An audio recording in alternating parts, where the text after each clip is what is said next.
출발! 얘들아, 저번 주에 어저께 그저께 여러분들 와서 이렇게 답안지 써서 내서 여러분들이 어떤 답 썼는지 선생님 다 알고 있는 거야. 자, 이거 가지고 그럼 패는 거야? 아니야. 요거 때문에 여러분들이 어떤 거 힘들어하는지 알게 된 거야. 그럼 선생님은 여러분들한테 어떤 수업을 해야 돼? 여러분이 이해할 수 있는 수업을 하는데 알고 싶은 걸 가르쳐줘야지. 맞지? 선생님이 국어 수업 들어왔는데 갑자기 막 수학 문제 풀어주면 짜증날 거 아니야. 그치? 그 얘기를 하는 거야. 요렇게 매주마다 해나가는데 일단 얘들아, 먼저 선생님이 일일 계획서를 이제 내일도 또 올려줄 건데, 얘들아 선생님 봐, 전투적으로 듣지 말고 그냥 웃으면서 들으면 안 돼?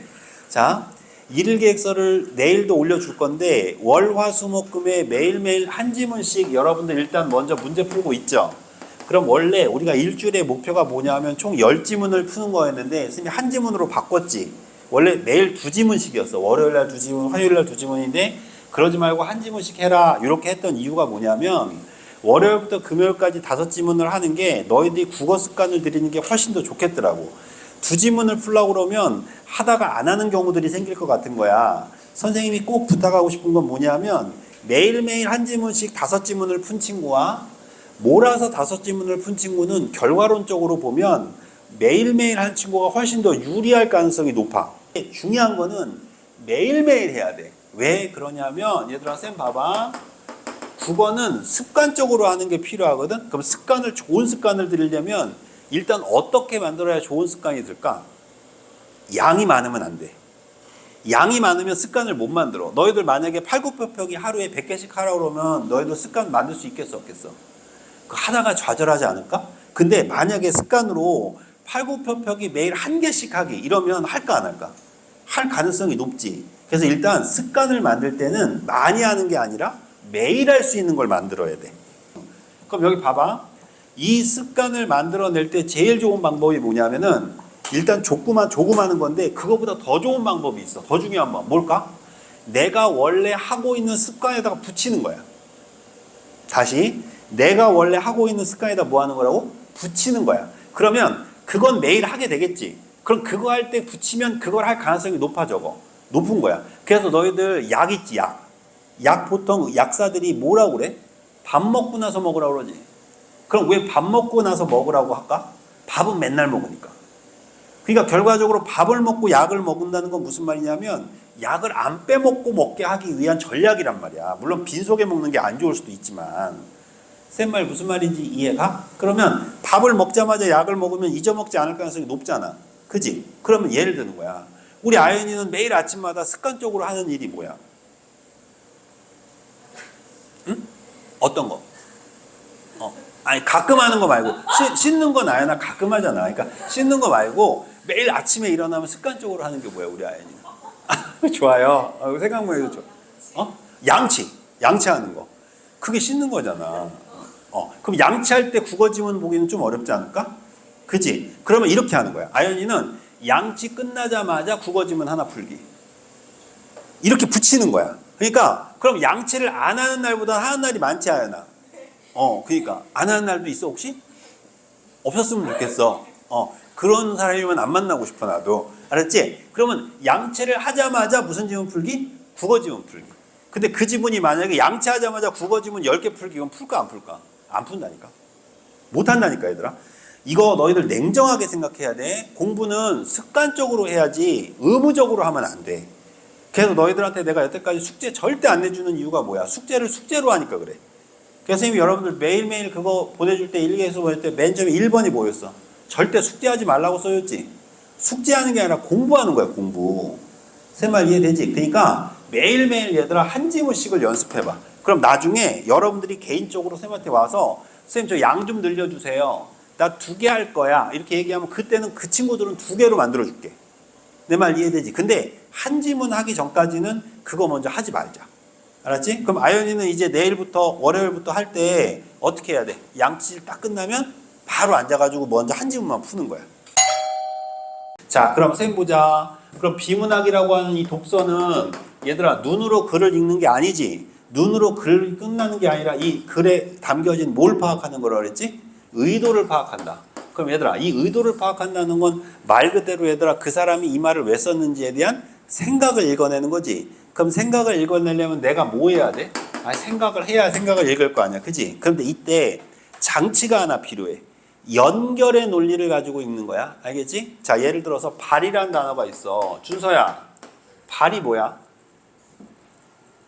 그렇지. 이러면 재수하는 거야. 알겠지? 그러니까 발이 뭐야? 이렇게 탁 하면 재수하는 거라고. 발이 뭐야? 그럼 여러분들 뭐라고 대답해야 돼? 몰라요 라고 얘기해야 되는 거야. 몰라요. 알겠어? 예를 들어 볼게. 우리 엄마는 발이 넓어요. 그리고 우리 엄마 왕발이야? 우리 엄마 발 250이야? 250은 발 왕발이 아니고 350이야? 아니지. 그럼 우리 엄마는 발이 넓어. 250이면 넓은 거지. 얘들아, 우리 신발 밀이 몇 밀이니? 250 맞죠? 350 이거 그거 맞지? 하여튼 발이 넓어요. 그럼 얘들아, 이거 우리 발이었던 거 진짜 발이 넓은 거야? 아니면 아는 사람이 많은 거야? 아는 사람이 많은 거지. 그럼 봐봐. 우리 엄마는 발이 넓어요 라는 말을 문맥 쪽에서 의도를 파악하면 아는 사람이 많구나 라고 해석할 수 있어야 된다고. 이해됐어? 어떤 단어를 그 단어로 보는 게 아니라 그 단어의 앞뒤 단어를 보고 의미를 파악할 수 있어야 된다 이 얘기야. 세 말 이해돼? 그럼 물어볼게. 수학능력 시험이 됐던 모의고사가 됐던 내신이 됐던 국어 문제를 출제하는 사람은 출제자의 뭐를 가지고 문제를 내? 의도를 가지고 문제를 내겠지. 그럼 그 의도를 만들어낸 거는 패턴이 있을까 없을까? 또 없다고 해야 돼. 가끔 있어. 그럼 우리 공부 어떻게 해? 패턴 있어요? 그럼 그 패턴에 맞추어서 똑같은 방법으로 풀면 되는 거야. 자, 예를 들어볼게 얘들아. 거기 19번 문제 펴봐. 선생님이 설마 교재를 순서대로 할 거라고 생각하는 사람 아무도 없죠? 23번 펴봐. 23번. 자, 23번하고 19번 문제를 가만히 비교해봐. 자, 23번하고 19번 써있지? 써있을까 안 써있을까? 얘들아, 틀렸다는 게 아니야. 니네 다 맞은 거 알아 선생님도. 자, 23번하고 19번 문제 다 맞았잖아. 그치? 자, 근데 23번하고 19번 문제 잠깐만 비교해봐. 같은 문제로 보여? 다른 문제로 보여?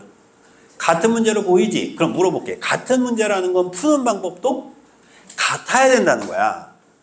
쌤말 무슨 말인지 이해가? 그럼 23번을 샘플로 한번 해볼게. 자, 23번에 보니까 A가 뭐야 얘들아? A가 지문에서 찾아보니까 주눈이지 주눈. 그치? 첫 번째 줄에 있다. 그치? 여기 봐. 주눈이 뭐야? 그럼 뭐라고 대답하라고? 몰라요. 몰라요라고 대답하는 거야. 그럼 주눈을 가지고 푸는 거야? 주눈의 앞뒤를 가지고 푸는 거야? 앞뒤. 그럼 주눈 앞에 뭐가 써 있어? 선물이 돼 있지. 그럼 1번은 뭐 주는 거야 얘들아? 용돈. 2번은 책. 3번은 먹이. 아니 3번은 뭐야? 시간. 4번은 기쁨. 5번은 정의지. 맞습니까 여러분? 그럼 선물이라고 하는 단어와 상황 자체가 틀린 건 몇 번이야? 3번, 4번, 5번은 틀렸다는 느낌 들어? 그럼 일단 1번, 2번 중에 하나 선택. 맞아 안 맞아? 그럼 물어볼게. 여기에 의미 물어봐 안 물어봐? 안 물어보지. 의도 물어봐 안 물어봐? 물어보지. 즉 뜻을 묻는 게 아니라 의도를 묻는 거야. 세 말 이해돼요 여러분? 그러면 1번하고 2번 중에 하나가 답이라는 거 판단되죠? 여기까지는 이해됐을까? 너무 많이 빠르면 소리 질러. 괜찮아? 그럼 1번하고 2번 중에 하나를 모르는데 B에 보니까 뭐라고 써 있어요 얘들아? B에 보니까? 그러니까 B가 어디쯤에 있어 근데? 두 번째 단락에 있어? 세 번째 단락? 세 번째 단락에 부채감을 주고 이렇게 돼 있지. 상대방에 부채감을 준다고 써 있네. 그치? 그럼 주고가 중요해? 부채감이 중요해? 부채감이 중요한 거야. 그럼 1번하고 2번 중에서 얘들아 부담하고 먹이 중에 어느 게 가까워? 부담이 가깝다는 느낌 들어? 그러니까 정답은 몇 번이 돼? 1번이 되더라. 셋말 이해돼요? 자, 그럼 물어볼게요 여러분. 요 문제를 2025년 오늘 풀었어요. 자, 이 문제를 여러분이 2년 뒤에 기억할까요? 못할까요? 못해요. 그런데 여러분의 국어 성적은 1등급이란 말이야. 왜 그럴까? 국어는 암기 과목이 아니거든. 이해돼? 여러분은 문제를 풀면서 패턴을 연습하는 거지 머릿속에 지식을 저장하는 게 아니라는 거야. 쌤말 무슨 말인지 이해 갔죠? 그럼 이제부터 모든 문제는 이 패턴이 나와서 모든 문제는 어떻게 풀어? 이렇게 푸는 거야.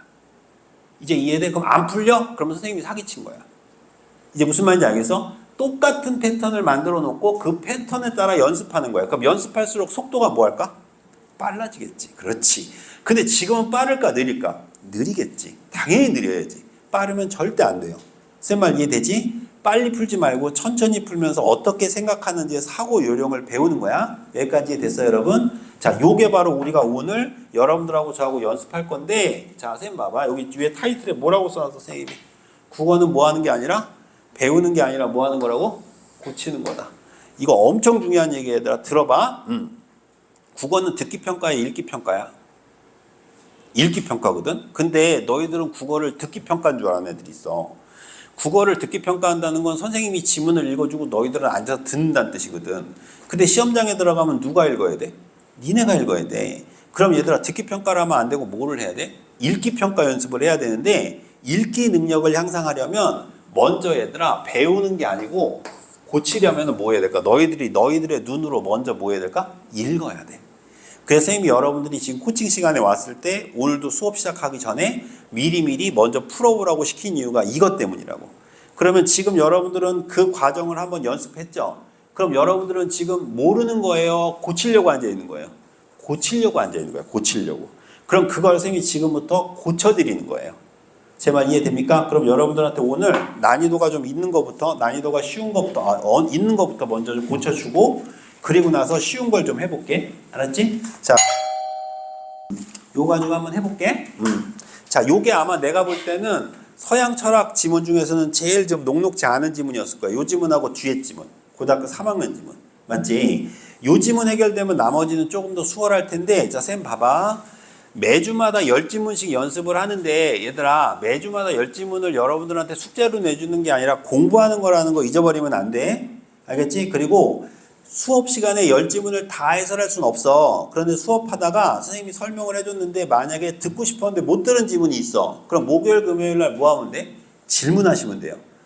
알겠지 얘들아? 꼭 그런 식으로 이용해서 내 걸로 만들어야 돼. 됐니? 자 그럼 이제부터 선생님이 지금 읽어줄 테니까 한번 따라와봐. 요 지문 어떻게 이해했나 한번 보자. 갑니다. 출발. 비트겐슈타인은 끊어. 철학의 관심사가 끊어. 사람이 생각하는 바가 아닌 끊어. 사람이 생각하는 바를 표현하는 것이라고 주장했다. 아따 뭔 말인지 하나도 모르겠지. 자 그럼 비트겐슈타인 비트네 비트 때가 쏘 비트네 실패. 얘들아 어른이 있잖아. 웃기려고 노력하면 한번 웃어주는 거야. 알았지? 썩소 날리지 말고. 자, 그럼 비트가 그냥 비트라고 할게 줄여서. 그럼 비트는 얘들아 뭐에 대한 관심사가? 철학에 대한 관심사는 뭐 하는 게 아니라 생각하는 바가 아니라 생각하는 바를 뭐 하는 거래? 표현하는 거래. 얘들아 이게 무슨 말인지 아는 사람 손 들어봐. 나 이거 무슨 말인지 안다. 자, 선생님이 아까 뭐 가르쳐 줬어? 몰라요 가르쳐 줬잖아. 몰라요. 몰라요 그래야지. 해봐. 몰라요. 몰라요. 자, 그럼 봐봐. 생각하는 게 아니라 생각하는 바가 아니라 이게 아니라 뭐라고 얘들아? 생각하는 바를 뭐 하는 거래? 표현하는 거래. 그럼 얘들아 요거에다가 지금 하나만 플러스 된 거지? 그럼 이 표현이란 말이 무슨 뜻인지 지금부터 알아가는 거야. 이해돼? 그럼 보통 얘들아 우리 철학하면 뭐 하는 걸 철학이라고 생각했어? 인간이 어떻게 생각하는지를 철학이라고 생각했는데 얘는 생각하는 바로 끝나는 게 아니라 뭐까지를 포함시킨 거야? 표현까지를 포함시킨 거야. 됐어요. 자, 갑니다. 그 다음 보세요. 그는 정신이나 이성에 관심을 가졌던 종래의 철학이 명제와 사실의 관계를 간과했다고 지적하면, 간과했다는 건 신경 안 썼다는 얘기야. 새로운 철학은 말할 수 있는 것과 동그라미, 말할 수 없는 것을 세모, 한계를 명확히 설정할 수 있어야 한다. 자, 질문할게. 말할 수 있는 것을 다른 말로 바꿔봐. 칠판 보고. 표현할 수 있는 것과 표현할 수 없는 것으로 구분했다는 거야. 이제 무슨 말인지 이해가 얘들아? 그럼 물어보자. 철학이라고 하는 건 얘들아 표현할 수 있어야 돼? 없어야 돼? 있어야 된다는 얘기지. 그러면 표현할 수 없는 것은 뭐가 아니라는 거야? 철학이 아니라고. 자, 그럼 거기 봐봐. 말할 수 있는 것과 말할 수 없는 것이라고 말은 바뀌었지만 이 말이라고 하는 단어를 다른 말로 뭐로 바꾸면 돼? 표현이라는 단어로 바꾸면 된다는 느낌 들어? 오케이. 요게 독해야. 내 말 이해돼? 우리 봐봐. 표현이라는 말을 뭐로 바꾼 것 뿐이야? 말로 바꾼 거야. 내 말 이해돼요? 그럼 정리해보자. 철학은 뭐 할 수 있어야 돼? 말할 수 있어야 되네. 다른 말로 뭐 할 수 있어야 돼? 표현할 수 있어야 되네. 됐나요? 자, 이제 됐죠? 그럼 이제 이 얘기가 미친 듯이 반복되는 거예요. 조금 전에 읽었을 때 느낌하고 조금 달라진 느낌 들어? 요걸 잡아가는 거야, 요걸. 자, 이제 그 다음 봐봐. 이를 위해 비트겐슈타인은 먼저 명제와 사실의 관계를 분명히 했다. 명제와 사실의 관계 밑줄 쫙 돌릴까? 그럼 명제하고 사실이 뭔데? 그에 의한 명제는 사실에 대응한다. 대응한다 밑줄 쫙 돌릴까? 그럼 명제 이꼬로 뭐란 얘기야? 사실이란 얘기네. 그래서 그는 명제와 사실을 비교해서 명제가 사실과 일치하면 참, 사실과 일치 않으면 거짓이라고 보았다. 이건 이해되지? 예를 들어 볼게. 지구는 태양의 주위를 돈다라는 뭐는? 명제는 이해됩니까? 그럼 이 명제는 얘들아 사실이야 참이야? 사실이고 참이죠. 미안해. 그러니까 결과적으로 지구 태양에 준다는 실제 경험할 수 있는 사실과 비교할 때 일치하기 때문에 뭐가 된다? 참이 된다. 반면 태양은 지구 주위를 돈다라는 명제는 사실과 비교할 때 뭐가 되죠? 거짓이 되죠. 이처럼 비트겐슈타인은 하나의 명제는 하나의 사실에 뭐한다? 대응해서 참과 거짓을 뭐 할 수 있다? 판단할 수 있다. 정리해 볼게요. 선생님 보세요. 그럼 생각하는 말을 표현할 수 있는 게 뭐여야 되는데? 철학이어야 되는데. 맞지 얘들아? 이 철학은 얘들아 뭐로 표현하냐면 명제로 표현해. 맞습니까 여러분? 그럼 명제는 다른 말로 바꿔봐. 표현이죠. 다른 말로 바꿔봐. 말이죠. 이해됩니까 여러분? 그런데 이 말은 무엇과 일치해야 돼? 무엇과 대응해야 돼? 사실과 대응해야 돼. 그럼 뭐 사실하고 같아? 그럼 이건 참이야 거짓이야? 참이야. 하나쌤은 키가 크다. 참이야 거짓이야? 그지? 근데 아예 네가 그렇게 얘기하면 안 돼. 너 나보다 작잖아. 근데 하여튼 하나쌤은 키가 장신이다. 이거는 거짓이지. 왜냐하면 너희들이 사실을 확인할 수 있어 없어? 없어? 보면 알잖아. 보면 무슨 말인지 알겠어? 보면 알고 아냐. 그러면 근데 하나쌤은 마음이 따뜻하다. 자, 사실이야 거짓이야? 참이야 거짓이야? 모르지. 얘들아, 쌤 마음 본 사람. 선생님 마음 막 56도야? 막 끓어? 죽어요 사람. 결과적으로 우리는 관찰할 수 없단 말이야. 그럼 물어볼게. 명제로 표현하는 건 다 무엇으로 확인해야 돼? 사실로 확인돼야 돼. 그럼 사실로 확인되면 뭐가 되고? 참이 되고. 안 되면 뭐가 되는 거야? 거짓이 된다 이 말이야. 어떤 느낌인지 이해됐어 얘들아? 조금만 더 읽어볼게. 그 다음 봐봐요. 그래서 하나의 명제는 하나의 사실과 대응하는 거예요. 그렇다면 지구는 태양의 주위를 돌고 명제 1, 달은 지구의 주위를 돈다 명제 2. 이 같은 명제도 하나의 사실에 대응할까? 자 얘들아 명제가 몇 개야? 2개니까 이거는 그럼 하나의 사실하고 대응하는 거야? 2개의 사실하고 대응해야 돼?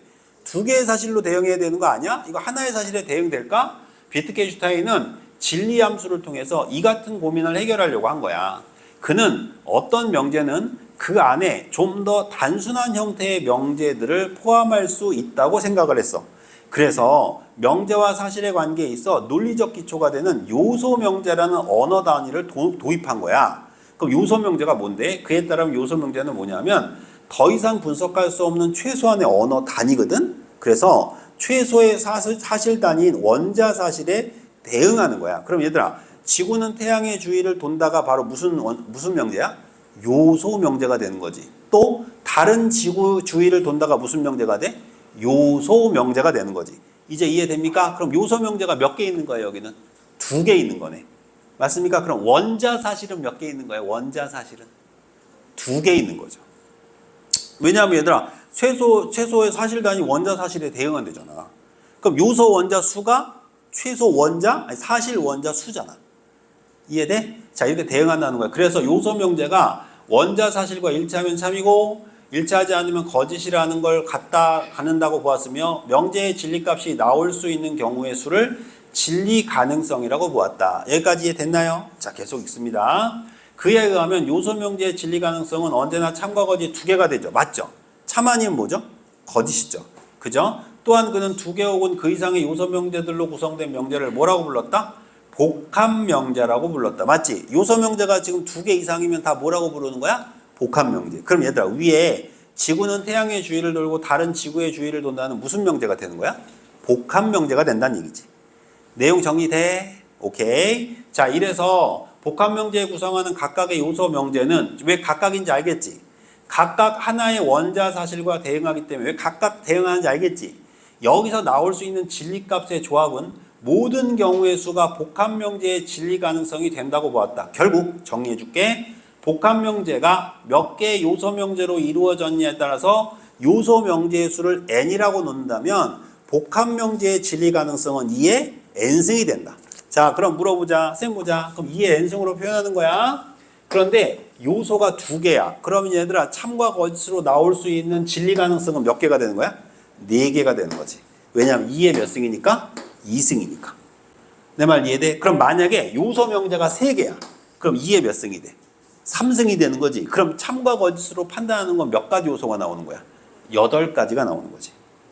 이제 이해돼요? 오케이? 그래서 얘들아 그 밑에 있는 표가 만들어진 거야. 그럼 그 표 봐봐. 일단 표부터 봐봐. P는 그럼 뭐라고 부를 거야 얘들아? 그 밑에 표. 그림표. P는 뭐라고 부를 거야? 요소 명제라고 불러야지. 요소 명제. 맞지 얘들아? P하고 Q는 무슨 명제가 되는 거지? 요소 명제가 되는 거지. 여기까지 이해됐나 여러분? 알아듣어요? 오케이. 자 읽을게요. 그리고 비트겐슈타인은 복합명제의 진리값은 복합명제를 구성하는 각각의 요소 명제의 진리값에 대한 진리연산을 통해 얻을 수 있는데요. 진리연산이 뭐냐면요. 요소 명제들로부터 진리함수가 만들어내는 방법인데요. 진리연산의 결과는요. 복합명제가 참이되거나 거짓되는 조건을 말해주는 무슨 조건이래요? 진리 조건이 된대요. 예를 들어줄게요. 지구는 태양의 주위를 돌고가 P죠. 달은 지구의 주위를 돈다가 Q죠. 맞습니까? 이 복합 명제의 경우 지구의 태양을 주는다는 P와 자 이거 똑같으네. Q는 그리고에 의해 결합되어 있으므로 그럼 얘들아 요게 뭘까? 요게 읽어보니까 P 요거잖아. 그럼 요게 바로 뭐야? 그리고였던 거야. 이해되지? 이 그리고로 모되고 있기 때문에 얘들아 결합되어 있으므로 이 복합 명제는 P와 Q의 진리값에 대해 그리고라는 진리 연산이 적용한 함수 요걸로 표현된 거예요. 이해됐나요? 진리함수 P 그리고 Q는 지구는 태양의 주위를 돈다가 참이고 다른 지구의 주위를 돈다가 참일 때 진리값이 뭐가 돼? 참이 되죠. 표 보면 알겠죠? TT일 때만 뭐죠? 참이죠. 그런데 나머지는 다 뭐가 되죠? 거짓이 되는 거죠. 맞습니까 여러분? 그럼 물어보자. 둘 중에 하나가 참이면 거짓이야 참이야? 거짓이죠.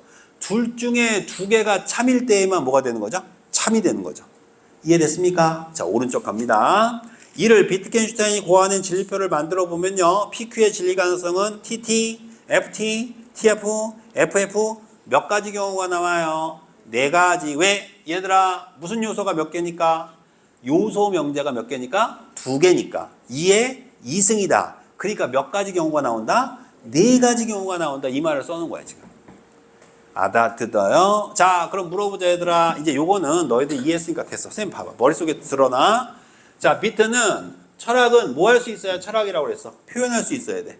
그럼 뭘로 표현해야 돼? 말로. 이 말을 뭐라고 불러? 명제. 근데 이 명제는 뭐에 대응해야 돼? 사실.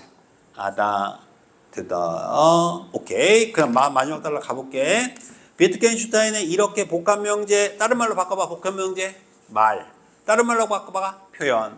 맞습니까? 진리표를 만들었는데 진리표의 조건에 T와 F가 함께 표기되는 명제, 즉 사실과 비교함으로써 참 또는 거짓을 판단할 수 있는 명제. 그럼 판단할 수 있는 명제, 판단할 수 있는 명제. 그럼 얘들아 이거는 표현할 수 있는 명제. 맞니 얘들아? 그럼 우리가 사실로 확인할 수 있는 명제. 그러니까 얘들아 이건 무슨 명제? 의미 있는 명제. 이해됐나요 여러분? 그 의미 있는 명제는 철학에서 말할 수 있는 명제, 말 못하는 명제, 말할 수 있는 명제. 이해돼요? 그리고 반면 그는 우리가 말할 수 없는 것의 영역에 포함된 무슨 명제? 무의미한 명제와 의미가 결여된 명제를 제시했대요. 그럼 물어보자. 무의미한 명제나 뭐죠? 의미가 결여된 명제는 여러분 뭐 할 수 없는 명제? 말할 수 없는 명제. 다른 말로 바꿔봐. 사실을 확인할 수 없는 명제. 이해돼요? 그럼 물어보자 얘들아. 신은 지혜롭다. 의미 있는 명제, 의미 없는 명제. 의미 없는 명제. 여러분 여기 신 본 사람 흔들어봐. 또 가끔 가서 교회에서 봤다는 애들 있어. 선생님 봤어요. 교회 가면 있어요. 얘들아 선생님도 하나님이 계시다는 걸 믿어. 하나님을 뭐라고 하는 게 아니고 우리는 신을 본 적이 없어. 그럼 신이 있다 없다라는 걸 판단할 수 있니 없니? 없지. 그럼 그거 무슨 명제야? 의미 없는 명제란 말이야. 내 말 이해됩니까 여러분? 물은 100도씨에 끓는다. 의미 있는 명제, 의미 없는 명제. 의미 있는 명제. 왜? 관찰할 수 있잖아.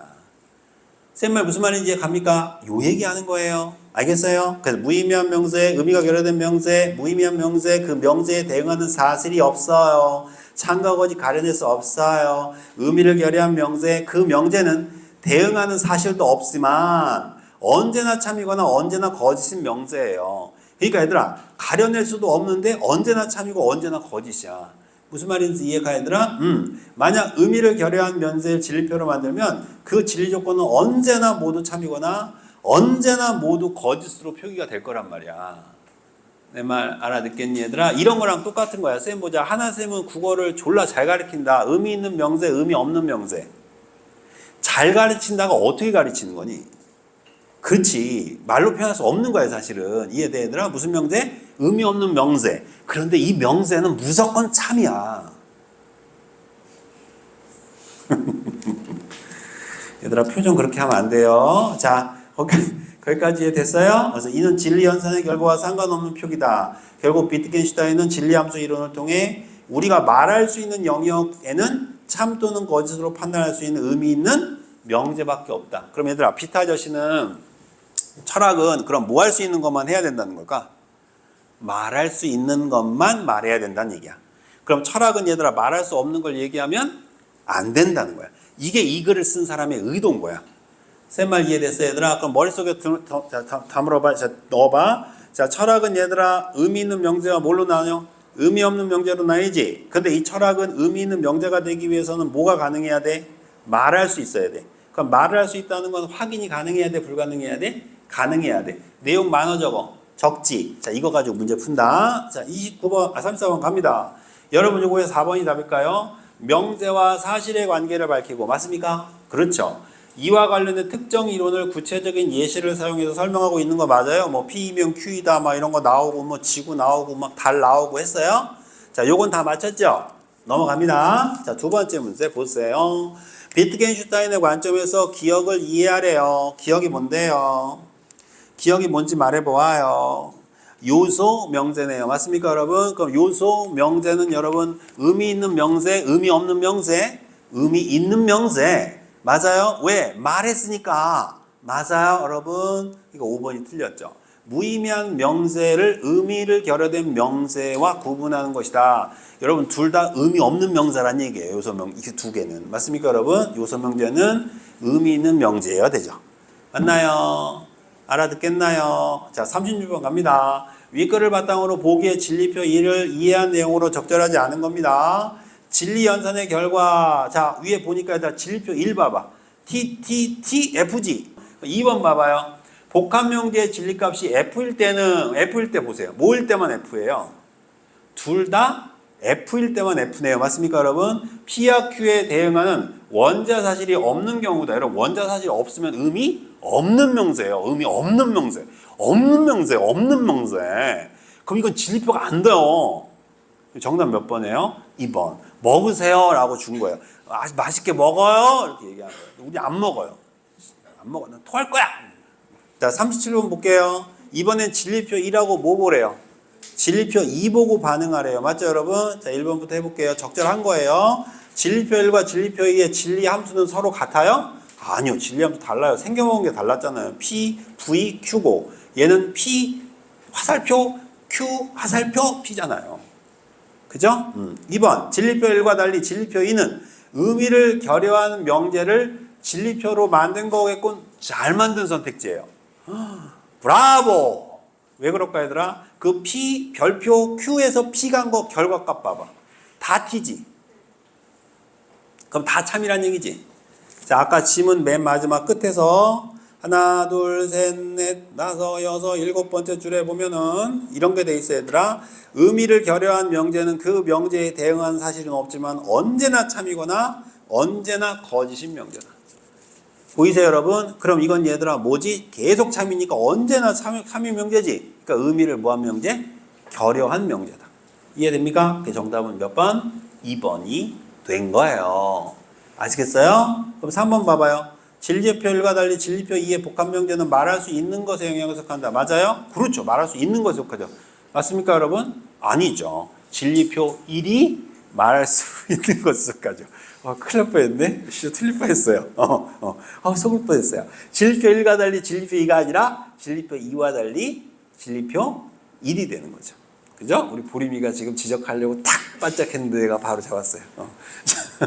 쟤한테 걸리면 죽음이에요. 수업할 때 쟤는 항상 노리고 있어요. 이렇게 하이에나처럼. 저 새끼 틀리면 내가 반드시 잡아내리라. 근데 저렇게 들어야 돼 수업은. 알았지? 너무 잘하고 있는 거야 보림아. 넌 크게 될 놈이야. 아, 연이구나. 자, 그 다음 4번. 진료표 1의 복합명제와 진리표 2의 복합명제는 적용된 진리는 서로 같아요? 아니에요. 달라요. 눈이 있으면 보세요. 자, 원자 사실과 대응하는 요조명제의 진리표는 한 개의 진리표는 2예요? 아니에요. 둘 다 2예요. 맞죠? 그 정답은 요거다. 맞나요? 자, 30번 봐봐요. 비트겐슈타인의 입장에서 보기 A의 반응을 보이래. 맞지 얘들아? 그럼 누구의 입장을 찾으라는 걸까? 비트 아저씨 입장을 찾으라는 거야. 그럼 보기 읽어볼게. 플라톤은 정신을 통해서만 이데아를 인식할 수 있다고 보았으며 이데아는 뭐야? 영원하고 불변하는 사물의 본질적 원형인데 즉 나왔다. 밑줄 가지고 푸는 거야? 연결해서 푸는 거야? 연결해서. 밑줄로는 못 풀어 얘들아. 알겠니? 즉 그에 의하면 이데아는 육안이 아니라 마음의 눈으로 본대. 물어보자 얘들아. 사실이야 사실 아니야? 사실 아니지. 의미 있는 명세, 의미 없는 명세, 의미 없는 명세, 말할 수 없는 명세. 알겠지? 철학될 수 없는 명세. 알겠어요? 그래서 5번 A는 대응하는 사실이 없어 참과 거짓을 판단해서 어깨에 무의미한 명세. 이해됩니까 여러분? 드세요. 이렇게 준 거야. 이해되셨어요 여러분? 자, 우리 비타이시 만났지? 자, 근데 그 다음 주에 보니까 수능에도 비타이시 나왔어 안 나왔어? 나왔지? 야, 그럼 물어보자. 얘들아. 쌤 봐봐. 내가 고등학교 1학년 지문을 제대로 읽었으면 진짜 내가 고3 됐을 때 수능 지문에 얘가 나오면 진짜 도움이 되는지 한번 보자고. 자, 선생님 봐봐. 머릿속에 정리해보자. 비타이시는 철학은 얘들아 뭐 할 수 있는 것만 철학이 돼야 된다고? 말할 수 있는 거. 그럼 말할 수 있다는 건 얘들아 사실인 거, 사실을 판단할 수 있는 거 없는 거? 있는 거. 됐지? 이게 여러분들한테는 지금 엄청나게 좋은 경험이 된 거야. 자, 읽어볼게. 따라와봐. 갑니다. 비트겐슈타인은 1918년에 논리철학 논거는 비낙파의 논리실증주의를 비롯해 20세기의 현대철학에 큰 영향을 주었어요. 그는 많은 철학적 논란들이 밑주실까요? 언어를 애매하게 사용해서 발생한 거예요. 이런 철학의 논란들은 언어가 애매해서 라고 얘기했어요. 그럼 여러분의 배경지식을 이용해 보아요. 그럼 여러분 철학의 논란들은 선생님은 쪽팔려서 죽고 싶어요. 언어가 애매해서 라고 얘기했어요. 그러면 왜 언어가 애매했을까요? 말할 수 없는 것을 말했으니까요. 네? 네?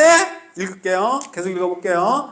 발생한다고 언어를 분석하고 비판해서 명료화하는 것이 철학의 과제야. 언어를 명료화해 이 새끼야. 이렇게 얘기한 거예요. 무슨 말이에요? 말할 수 있는 것만 말해 이 새끼야. 라고 얘기한 거예요. 이해돼요? 그럼 얘들아 우리 은교 덕분에 지금 이어서 하니까 더 이해 잘 된다. 그지? 그럼 그 다음 줄 읽어볼게요. 그는 이 책에서 언어가 동그라미 세 개의 세모라는 그림이라는 그림을 중에서요. 자, 이제부터 언어는 뭐예요? 동그라미예요. 세 개는 뭐예요? 세모예요. 알겠죠, 여러분? 그럼 물어볼게요. 언어는 여러분 세 개를 표현하는 거죠? 그럼 세 개는 여러분 사실이 확인돼요, 안 돼요? 되는 거죠? 되니까 말하는 거겠어. 맞죠, 여러분? 알아듣어요? 갑니다. 이 이론을 세우는데 그에게 영감을 주었던 건 여러분 영감은 할아버지가 아니에요. 그랜드파더 아니에요. 영감은 뭐예요?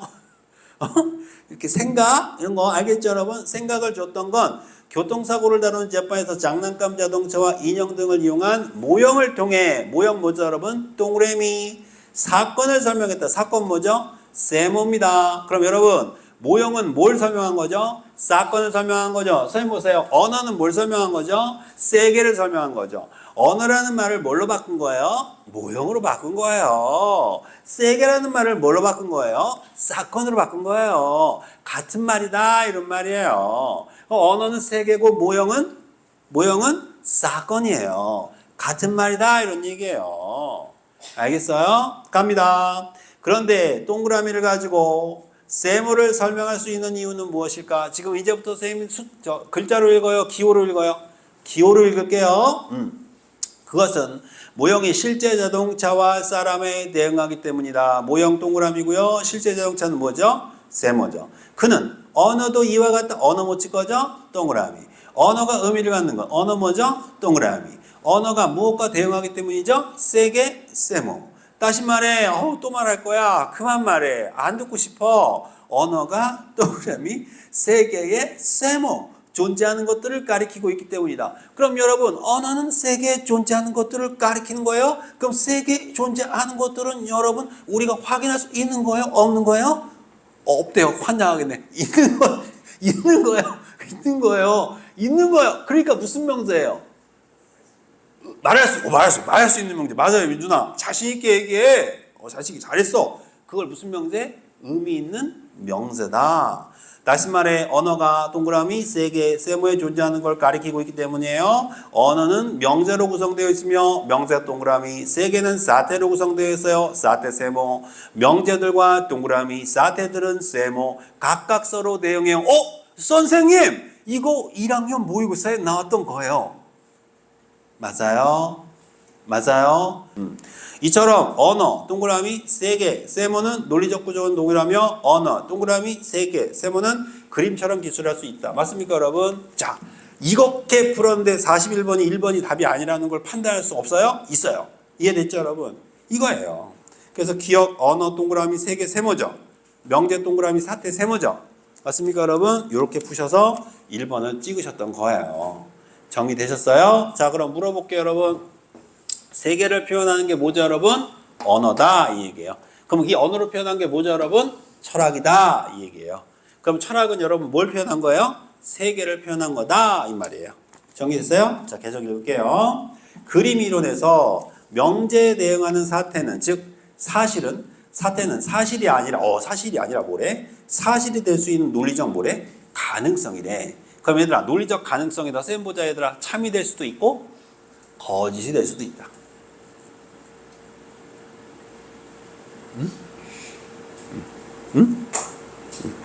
이 마더통 내가 만든 거 아니에요.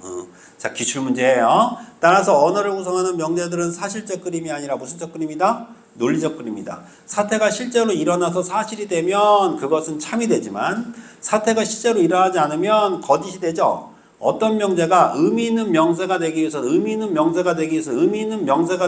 그 명제가 실제한 대상이나 사태에 대해 언급하고 있어야 하며 그것에 대해 참과 거짓을 따질 수 있어야 한다. 만약 어떤 명제가 실제하지 않는 대상이나 사태가 아닌 것에 대해 언급하면, 다시 말하면 확인할 수 없는 것을 언급하면 그것은 의미 없는 명제, 그것에 대해 참과 거짓을 따질 수가 없어. 따라서 밑줄 경험적 세계에 대해 언급하는 명제만이 의미 있는 것이 된다. 얘들아, 우리 이거 1학년 때 본 거다.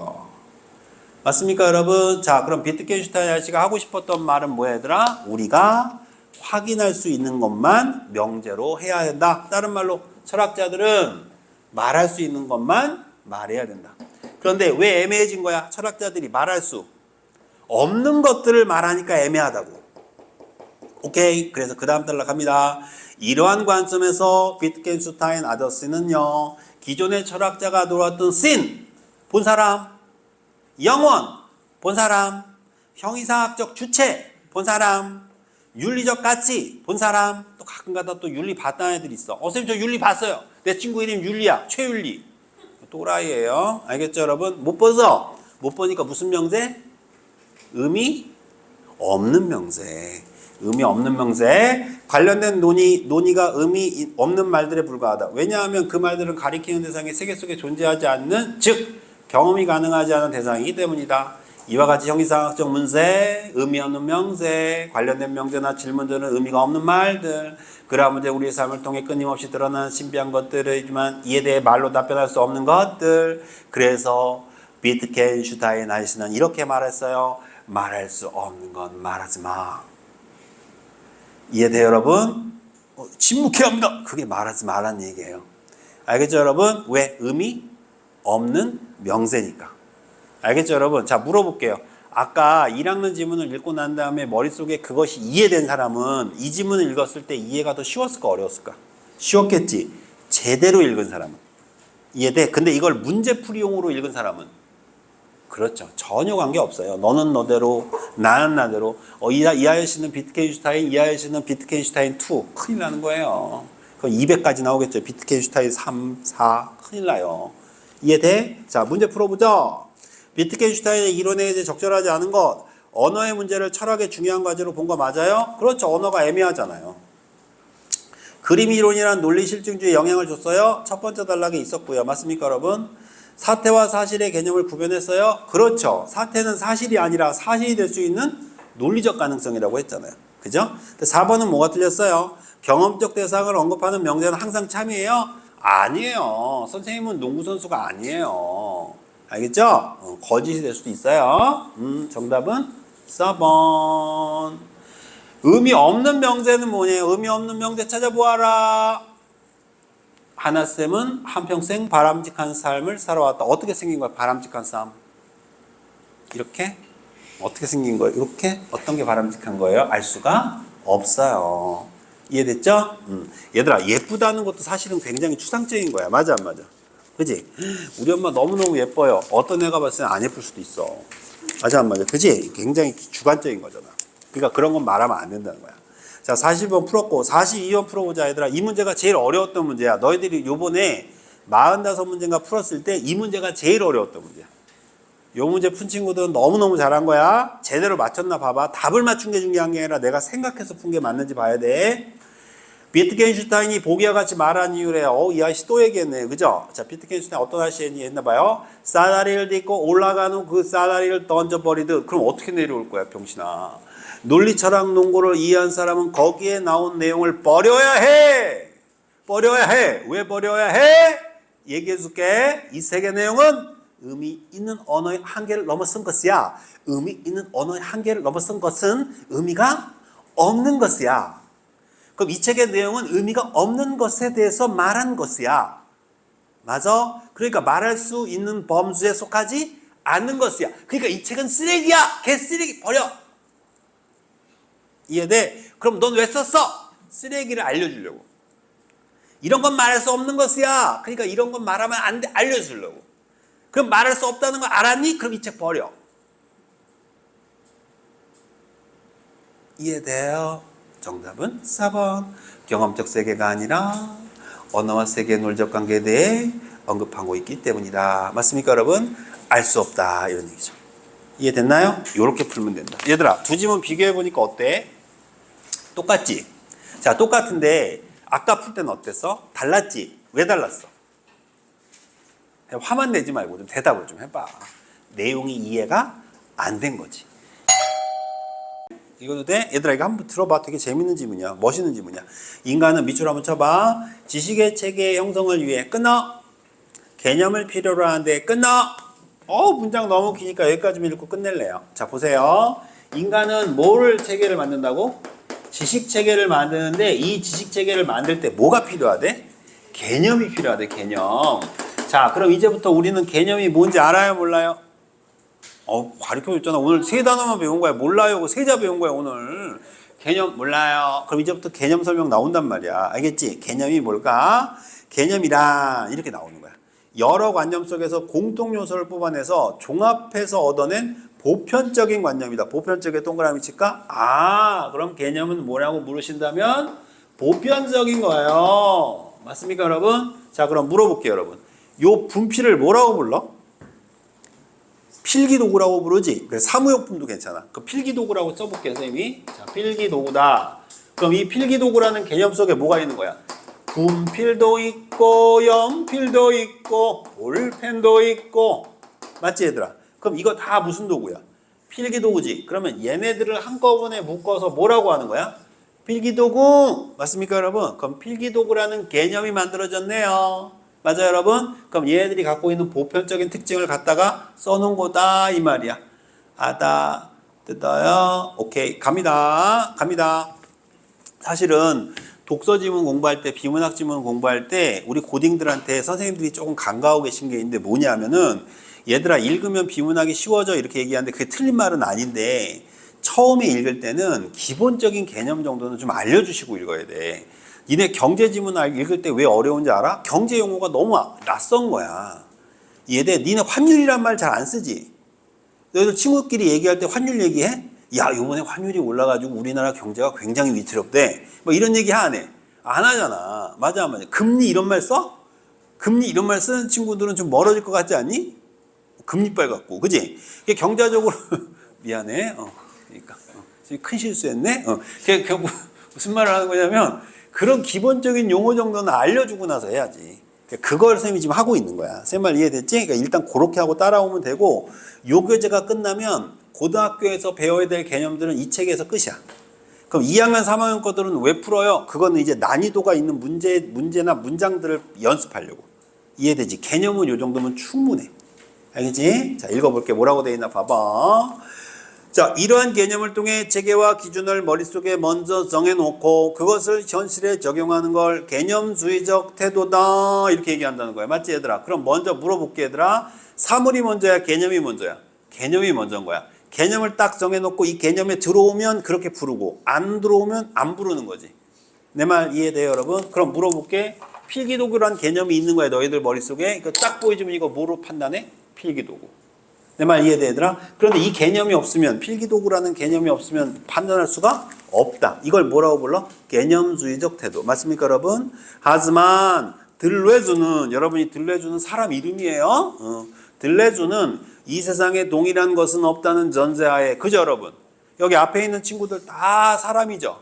맞습니까 여러분? 그러나 이 사람들은 다 형태가 같아야 달라요? 다 다르죠. 맞습니까? 자 이런 것처럼 세상의 개념으로만 파악하려는 태도를 비판하고 개별 대상의 다양성에 주목하는 무슨 철학? 차이의 철학을 제시했다. 멋있다. 차이의 철학 세모 빵 돌려봐. 자 그럼 개념의 반대 드디어 나왔다 얘들아. 뭘까? 사이즈. 야 너 왜 개념 가지고 다 묶으려고 그래? 아니지. 차이를 봐야지 차이. 맞아 안 맞아? 그지? 개별적인 것 좀 봐줘. 왜 보편적인 것만 보는 거야? 개별적인 것도 좀 봐줘.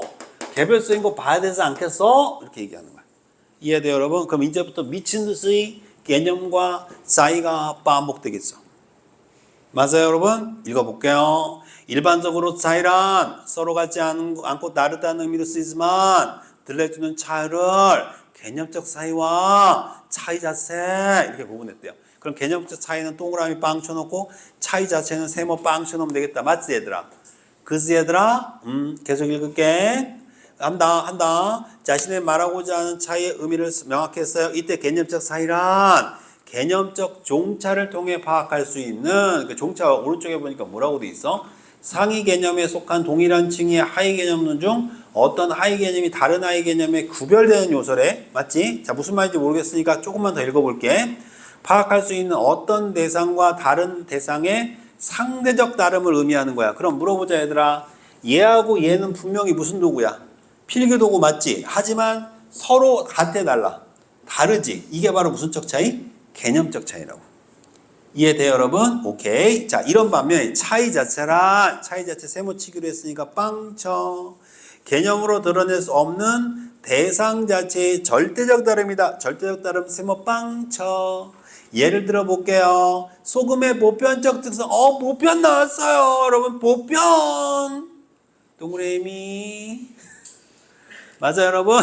그럼 소금은 뭐예요 여러분? 이제부터 개념이에요. 개념. 알았어. 힘든 거 알아. 근데 내가 왜 이렇게 하겠니 준서야? 너 졸까봐 이 새끼야. 너 졸까봐 이러는 거야 지금 내가. 알아. 놀래고 있어. 준서야 내가 지금. 이제 올 때가 됐는데 이런 생각하면서 놀래고 있어. 내가 너를 끝까지 안 졸게 만들 거야 오늘. 자 봐봐.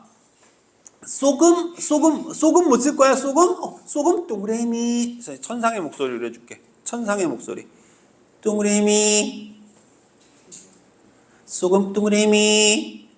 보편적 특성이 짠맛이나 흰색 등으로 볼 수 있는데 이러한 특성 소금의 설탕 맛과 비교하거나 소금과 숯의 색깔을 비교하면서 파악할 수 있다. 다시 말하면 다른 것과 비교해서 할 수 있다. 무슨 적 차이?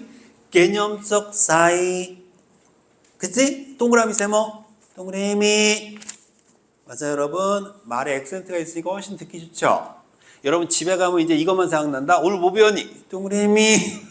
큰일 나요. 그것만 기억하면 안 돼요. 즉 소금과 다른 대상들의 상대적 비교를 통해 소금의 개념적 차이가 형성되는 거예요. 그런데 소금, 동그라미라는 개념으로 동일하게 분류되는 각각의 입자들은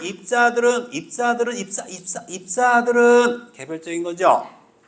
그 입자들마다 염도와 빛깔이 다를 수밖에 없어요. 어떤 소금 입자는 다른 소금 입자보다 조금 더 짤 수도 있고요. 흰색이 더 밝을 수도 있어요. 이때 소금 입자들은 세모죠. 뭘까요? 차이 자체죠. 차이 자체. 차이는 아니고요. 차이 자체. 조금 빨리. 자, 차이 자체. 꺾이지 않는 막 중꺾만. 자, 소금 입자들은 염도 빛깔 고유한 정도의 차이에 따라 차이하는 개별 소금 입자 차이 자체. 제발 세모 좀 쳐라 이 새끼들아. 니네가 안 치니까 지금 계속 이러고 있는 거야. 차이 자체. 세모 좀 쳐봐 좀. 눈으로만 읽지 말고 눈으로 읽으면서 표시도 좀 해 손으로. 됐어요? 그럼 여러분 기억은 개념이고 니은은 소금 입자지. 이제 그거 가지고 이제 오른쪽에 25번 문제 만들었다는 거 알겠어? 조금만 더 읽어볼게. 들레즈의 개념적 차이로는 대상만의 고유한 가치, 절대적 다름 파악할 수 없어. 그러니까 차이 자체가 필요한 거야. 왜냐하면 개념적 차이는 다른 대상과 비교를 통해 파악된 결과로 다른 대상에 의존해야 돼. 다른 대상 없으면 알 수가 없어. 왜? 개념적 차이니까. 그 과정에서 개별 대상의 고유한 특성이 무시되는 거야. 우리가 무시되고 있는 거야. 또한 돌레즈의 개념이 개별 대상으로 규정함으로써 개별 대상을 개념에 포섭하곤 시키는 상황이나 개념에 맞춰 세상을 파악하게 함으로써 세상을 오로지 개념의 틀에 가두는 나빠. 개념의 틀에 가뒀어. 나빠. 미워. 시발.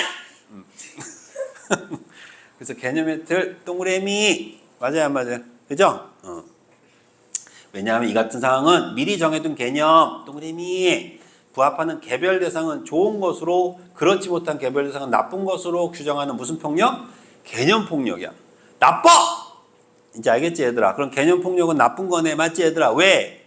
개별적 걸 인정해 안 해? 안 하니까. 그래서 26번의 정답은 적절하지 않은 거니까 반대말이 써 있었던 개별 대상이 지닌 고유한 특성을 중요시하기 때문이야 라는 게 답이 된 거야. 알겠어? 계속 간다? 우리 준서가 잠도 깰 겸 출발 한번 해주세요. 한편 얘들아 이양 배우는 거 즐겁게 배우자. 돌레즈는 대상 자체 차이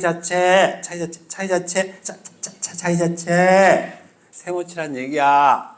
꼭 내가 세모 얘기해야 돼? 난 동그라미만 할 거야. 작용 원리의 반복과 강도란 용어로 설명했어요. 차이 자체는 반복과 강도란 용어로 설명할 수 있대. 그럼 반복이 강도인가? 그럼 반복이 강도 짓을 한 거야. 반복이라는 애가 있었는데 걔가 강도를 한 거지. 미안해. 일반적으로 반복되는 같은 일을 되풀이한다는 의미로 쓰이지만 이건 알지? 돌레즈가 말한 반복이란 그게 아니고 되풀이하여 지각된 강도의 차이를 통해 개별 대상의 차이 자체를 발견해내는 것을 의미한다. 이때 강도란 정량화하기 힘든 개별 대상의 고유한 크기이자 다른 것과 비교할 수 없는 개별 대상에 대한 감각적 경험을 의미하는 거야. 예를 들어줄게. 어떤 사람이 피아노 같은 악보를 반복해서 연주한다고 볼 때, 그지? 그 악보를 반복해서 연주하면 악보는 똑같은 거잖아. 근데 연주는 얘들아 각각의 연주지. 그럼 각각의 연주는 동그라미의 세모야. 그렇지. 아우 고맙다. 여기서 동그라미 하면 나 죽어버리려고 했어. 이제 이해되지? 무슨 자체? 차이 자체. 이제 알겠지? 그러니까 똑같은 사람이 연주를 해도 연주할 때마다 그 연주의 느낌이 달라진다는 거야. 이해돼? 차이 자체 결코 동일할 수 없으므로 연주가 반복될수록 연주자와 관객 모두 연주자마다 서로 다른 강도를 느끼게 된다. 맞습니까 여러분? 그러니까 이 강도라고 하는 건 세기도 되지만 차이도 되는 거예요. 즉 각각의 연주는 차이 자체 드러내게 되는 거예요. 이처럼 돌레즈는 차이 자체 토 나올 것 같지? 같은 말이 반복된다는 걸 느끼면 읽을수록 말이 글을 읽는 속도가 빨라져. 근데 아직은 빠르면 안 돼. 알았지 민준아? 지금은 빠르면 안 돼. 천천히 가야 돼. 알았지? 빨리 가는 사람들은 있으면 선생님이 빨리 읽고 그러면 선생님이 옆에 가서 반복 읽고 올 거야. 알았지? 자, 이처럼 들레주의 차이 자체란 반복에 의해 경험하게 되는 강도의 차이다. 일반적으로 여기까지 읽고 오른쪽에 25번 풀어버릴까? 그럼 기억은 동그라미고 니은하고 디귿은 세모지. 그대 안 그대?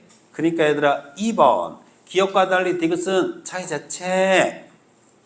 이해돼? 1번은 왜 틀렸어? 기억과 달리 니은은 동그라미가 아니에요. 기억이 동그라미예요. 바보. 이해됐어요? 3번 봐봐. 디귿과 달리 니은은 개별 대상에 해당한다. 디귿도 개별 대상이야. 차이 자체. 이제 알겠지? 그러니까 얘들아 너희들의 뜻을 묻는 게 아니라 독해력을 묻는 거야. 의도를 파악하는지를 묻는 거야. 이제 어떻게 되는지 알겠어? 출제자들이 되게 단순해요, 사람들이. 응? 4번 기억 디귿은 모두 개별 대상이 아니야. 기억은 아니야. 니은 디귿은 모두 개념이 아니야. 기억이야. 묘! 이렇게 알겠지? 동그라미 세모 이제 왜 하는지 알겠지? 이렇게 푸는 거야. 됐어요? 자, 마지막 단락 읽고 우리 아연이가 질문하는 문제로 갑니다. 일반적으로 인간은 의사소 동일에 서로 동일하게 인정할 수 있는 개념을 필요로 하죠. 맞잖아, 얘들아. 그지? 맞니, 얘들아? 연필 들어. 근데 어떤 애가 막 종이 들어. 그러면 돼, 안 돼? 안 되잖아. 맞지, 얘들아? 얘들아, 우리 오늘 아이스크림 먹을까? 근데 어떤 애가 막 밥 먹으면서 와. 그러면 안 되잖아. 이해되지, 얘들아? 이게 필요한데, 개념을 통해 형성된 인간의 지식체계가 세상을 변화시킨다는 점을 고려하면 개념은 인간에게 필수적인 건 맞아요. 들레즈도 이와 같은 개념의 기능을 부정한 건 아닙니다. 개념 인정해 줄게. 다만 돌레즈는 뭘 얘기하고 싶은 거야? 개념을 최고의 가치로 숭상하면 이 세상을 개념으로 온전히 규정하려는 기존 철학자들의 사상을 극복하고자 한 거야. 그러니까 개념만 있는 건 아니라는 거야, 이 세상을. 맞습니까, 여러분? 철학의 시선을 개념에서 현실 세계의 대상 자체로 돌리게 했다는 점에서 의의를 지닌다. 그럼 물어보자, 얘들아. 어떤 것을 무엇이라고 딱 단정 짓는 순간에 걔는 그것 이상의 의미를 가질 수 있어, 없어? 없는 거지. 이게 노자 선생님이 도덕경에서 얘기한 거야. 도가도, 비상도, 명가명, 비상명. 도라 하면 도가 아니다. 그게 무슨 말이야, 얘들아? 우리가 어떤 한 사람을 또는 어떤 대상을 무엇이라 규정짓는 순간에 걔는 그것으로밖에 해석이 안 되는 거야. 근데 얘들아, 너희들은 하나로 해석될 수 있는 사람이냐 아니니? 너희들은 절대 하나로 해석할 수 없는 사람이야. 너희는 잘 들어봐. 니네가 어떤 사람인지 얘기해 줄게. 니네가 어떤 사람인지 내가 얘기해 줄까 들어봐. 너희들은 지구라는 이 생명체가 생긴 때부터 지금까지, 그리고 앞으로 생명체가 없어지는 그때까지 존재하지 않는 유일한 존재야. 그러니까 니네가 얼마나 존귀한 거야. 존귀합니다. 졸라 존귀한 거야. 그러니까 너희들은 각자 다 존귀한 거야. 이제 이해돼. 그래서 얘들아, 인간의 존엄성을 가장 중요하게 생각하는 거야. 무슨 말인지 알겠어, 얘들아? 너희들의 생명이 곧 우주인 거야. 너희들이 지금 살아있음에 이 우주가 존재하는 거야. 너희들이 사라지는 순간 이 우주는 존재하지 않는 거야. 그럼 또 어떤 애는 그래요. 어떤 사람 죽었다는 있던데? 우주는 있어요. 근데 그 우주는 사라진 거야. 그가 만들어낸 우주는 사라지는 거야. 맞아, 안 맞아? 그지? 그래서 너희들은 하나의 우주인 거야. 얼마나 존귀한 거야. 그러니까 여러분들 절대로 여러분들을 비난하거나 여러분들을 스스로 채찍질하거나 욕하지 마세요. 여러분들은 충분히 존중받을 수 있는 사람이에요. 진짜 존귀한 사람이야. 그런 존귀한 사람들을 이렇게 가르칠 수 있게 해주셔서 감사합니다. 열심히 할게요. 그래서 그런 얘기예요. 됐나요? 자, 그럼 24번 풀어볼까요? 내용 전개 방식으로 설명한 거 왜 1번이 답이에요? 기존의 관점을 비판하는 특정 견해 누구? 드레즈. 예를 들어 설명하고 있어요. 맞아요, 여러분? 네. 의라는 말 보이지? 아이고, 이거 배운 사람들은 또 티내줄 거니까 물어봐야 되겠다. 우리 보림이가 알려줄 것 같아. 의가 뭐야, 보림아? 의 정말 많이 나온다 그랬잖아. 그치? 우리 내신 대비할 때도 의 할 때 이렇게 딱 동그라미 쳐놓고 이렇게 썼는데, 그치? 그렇지. 저 나오잖아. 의라는 말은 어려워. 근데 거기다가 쓸모라고 써봐. 쓸모, 가치. 비문학에서 정말 많이 나온 단어야, 의. 자, 그럼 물어볼게, 얘들아. 분필은 의가 있어, 없어? 있지. 왜? 필기할 때 쓰잖아. 필기할 때 쓸모가 있지. 그럼 이건 의가 있는 거야. 내 말 이해돼, 얘들아? 어떤 책을 읽었는데 그 책이 내 삶을 변화시켰어. 그럼 그 책은 의의가 있는 거야, 없는 거야? 있는 거야. 왜? 쓸모가 있으니까. 내 말 무슨 말인지 갑니까? 그 가치라고 하는 건 뭘 얘기하는 거야? 그것이 어떤 쓸모가 있느냐를 말한 거야. 이해됐어? 그래서 얘들아, 지문의 맨 마지막 줄 봐봐. 지문의 맨 마지막 줄. 거기 의라는 단어 보이지? 근데 그 문장을 봐봐. 들레즈의 철학은 개념을 최고의 가치로 숭상하면서 이 세상을 개념으로 규정하는 기존 철학자의 사상을 극복하고자 한 것이며 철학의 시선을 개념에서 현실 세계의 대상으로 돌리게 했지. 쓸모 있어 없어? 있지. 그러니까 의라는 말을 쓴 거라고. 이제 알겠지? 국어에서 의라는 말이 나오면 우리 지원아 뭐로 바꿀까 이제? 그렇지. 빙고. 이해됐어요 여러분? 자 그럼 우리 아연이가 물어보는 그 질문의 나라로 출발. 자 27번 가볼까요? 아연아 27번 해? 알았어. 자 온라인 수업 게시판이야. 윗글을 바탕으로 학생들의 과제를 수행했어. 간에 들어갈 말로 적절한 거. 한난 냉면을 소개하는 책자를 보았어요. 함흥냉면, 평양냉면. 난 함흥냉면이 더 맛있더라. 평양냉면은 너무 심심해.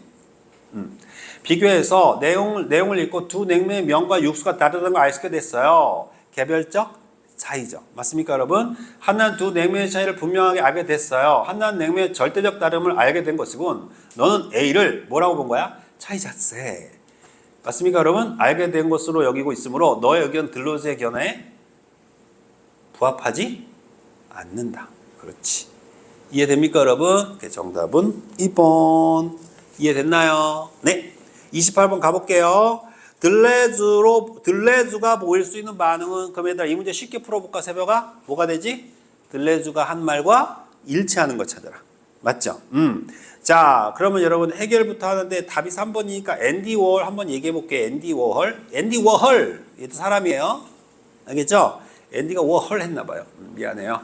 실크 스크린을 통해 대량 인쇄 작업을 거쳐 공장에서 한 가지 상품의 동일한 이미지의 작품을 제작했거든요. 이 작품은 언뜻 보면 동일해 보이죠. 실제로는 차이 자체. 윤곽선의 번짐이나 색상에 조금씩 차이가 있어요. 이러한 앤디 워홀 작업은 같음을 생산하는 과정을 되풀이하면서 차이 자체. 오히려 어떠한 결과물이 같을 수 없음을 차이 자체. 똑같은 악보를 계속 한 사람이 연수해도 그 연수는 항상 달라요. 차이 자체. 이해됐어요? 그럼 3번이 왜 틀려요? 웬디 올 같음을 생산하는 과정 되풀이하면 제작한 결과물을 통해 동일한 강도가 지각을 한 거예요. 강도가 막 지각을 했어요. 빨리 와야 되는데. 왜 이렇게 늦게 와? 이 새끼야. 지각했잖아. 그게 아니고 동일한 강도를 느낀다. 맞습니까, 여러분? 네. 여러분들 문맥적 의미 파악하라고 한 거예요. 우리 아연이 해결됐어요? 우리 아연이가 거만하게 지금 기대고 있었어요. 3번 답 해결됐어요, 이제? 네. 마지막 지문이네. 자, 이 질문 너무 질문 잘한 게 뭐냐면은 역시 알아. 뭔가 아는 거야, 얘들은. 자, 쌤 봐봐, 얘들아. 쌤 봐봐. 아까 개념 얘기했지? 그 질문하고 똑같은 얘기야, 이게.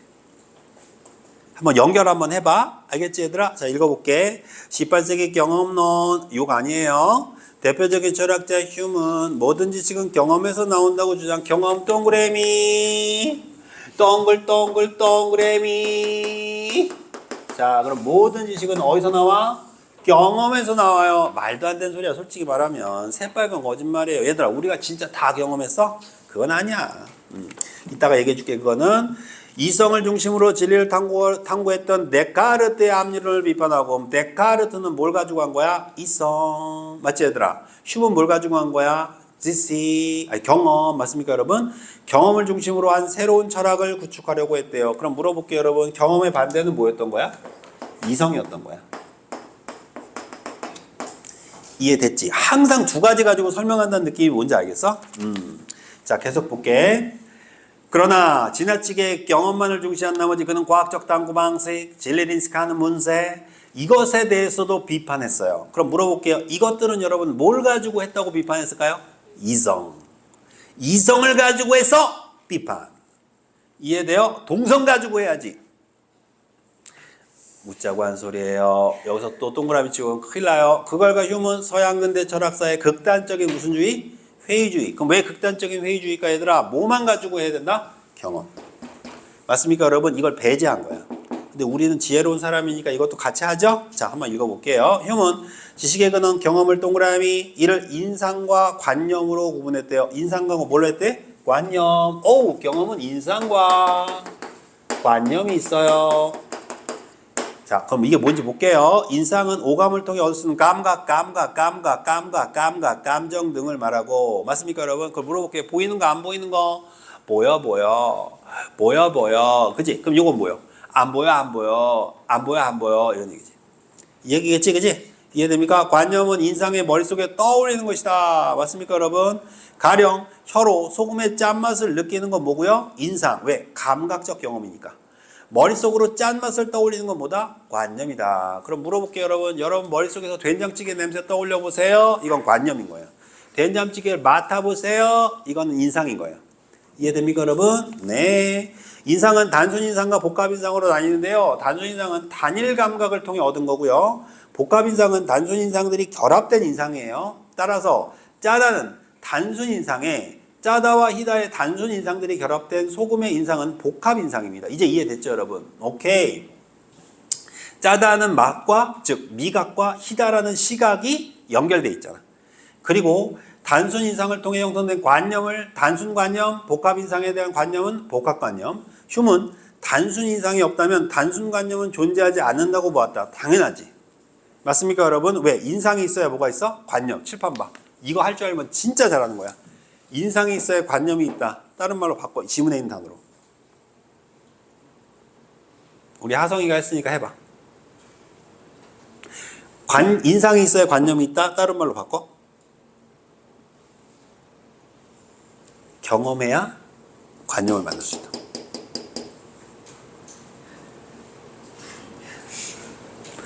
인상이 있어야 관념이 있다고 그랬잖아. 그럼 인상이 있다는 건 우리가 감각적으로 경험한 거지. 그러니까 경험이라는 말을 인상으로 바꾼 거야, 지금. 이제 무슨 말인지 갔어, 얘들아? 어떤 느낌인지 이해 가? 자, 계속 가볼게. 지금 너희들 머릿속에서 지금 똑똑해지는 소리가 들려. 최고다. 선생님이 볼 때 너희들 진짜 금방 늘겠다, 실력. 선생님이 여태까지 30년 동안 가르쳤던 애들 중에서 니네가 굉장히 평범해. 자, 봐봐. 웃자가 소리야, 웃자가 소리. 되게 뛰어나, 멋있어, 최고야. 어딜 읽었지 까먹었어. 어디까지 읽었어? 이뻐서 그래. 근데 그런 건 있어. 솔직히 말할게, 얘들아. 니네 졸라 이뻐. 진짜 이뻐. 그런데 두 번째 문단에 끝에서 하나, 둘, 셋, 넷, 다섯 번째 줄. 그런데 챗GPT가 한 명 나왔어요. 그런데 황금 소금은 현실에 존재하지 않기 때문에 맞지, 얘들아? 그럼 우리 경험할 수 있니 없니? 없지. 그 자체에 대한 복합 인상은 없지만 맞습니까? 황금과 소금은 각각 인상이 존재하기 때문에 복합관념은 뭐 할 수 있어? 존재할 수가 있네. 즉 황금 소금이라는 말을 만들어냈어. 근데 황금 소금은 실제로 있어 없어? 없는데 황금이라는 말과 소금이라는 건 진짜 있어 없어? 있단 말이야. 내 말 이해됩니까? 따라서 복합관념은 복합 인상이 없더라도 존재할 수 있는 거야. 아, 이게 특징이네. 맞습니까, 여러분? 인상이 없으면 뭐가 없어? 관념이 없는데, 맞지, 얘들아? 복합 인상은 뭐하지 않지만 존재하지 않지만, 맞습니까, 여러분? 복합 인상은 존재하지 않지만 개별 인상은 뭐 할 수 있어? 존재할 수 있다는 거지. 그렇지. 느낌 오세요, 여러분? 오케이. 따라서 복합관념은 복합 인상이 없더라도 존재할 수 있는 거예요. 하지만 줌은 황금 소금처럼 인상이 없는 관념은 과학적 지식이 될 수 없다고 말했다. 그 인상이 없으면 뭐다? 과학적 지식이 아닌 거야. 다른 말로 바꿔봐. 경험할 수 없으면 과학적 지식이 아니다라는 말을 또 꽈놓은 거야, 지금.